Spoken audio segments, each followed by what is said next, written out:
महाभारत ऐसा महाकाव्य है जिसमें कई छोटी बड़ी शिक्षाप्रद घटनाओं का जिक्र है। द्रौपदी चिरहरण में महाभारत की ऐसी घटना है। द्रौपदी पांचाल देश की राजकुमारी थी और उसका विवाह अर्जुन से हुआ था। अर्जुन ने द्रौपदी के स्वयंवर मछली की आंख में निशान साधकर उसे विवाह किया था, लेकिन माता कुंती ने अनजाने में दिए एक आदेश से द्रौपदी पांडव यानी पांचों भाई की पत्नी बन गई। एक बार की बात है जब 5 भाइयों में सबसे बड़े युधिष्ठिर इंद्रप्रस्थ नगर पर राज कर रहे थे। उस समय हस्तिनापुर का राजकुमार दुर्योधन था और 5 पांडव उसके चचेरे भाई थे।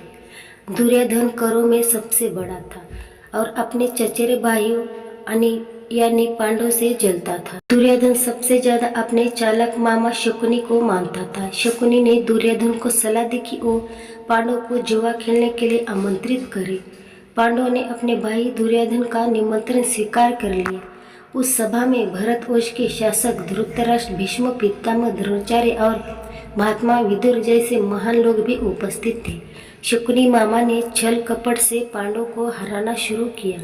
इस खेल में पांडव अपना राज्य हार गए। धर्मराज युधिष्ठिर ने स्वयं और अपने चारों भाइयों को भी दांव पर लगाया और हार गए।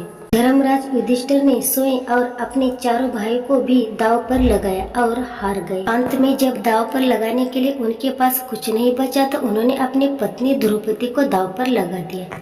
दुर्योधन तो जैसे इसी पल का इंतजार कर रहा था। शकुनी मामा की मदद से उसने जुए में द्रौपदी को भी जीत लिया। द्रौपदी को जीतने के बाद दुर्योधन ने अपने भाई दुशासन को आदेश दिया कि वो द्रौपदी को भरी सभा में बाल पकड़कर और घसीटते हुए लेकर आए। भाई से आज्ञा मिलते ही दुशासन द्रौपदी के कक्ष में गया और सभी सभा में चलने को कहा।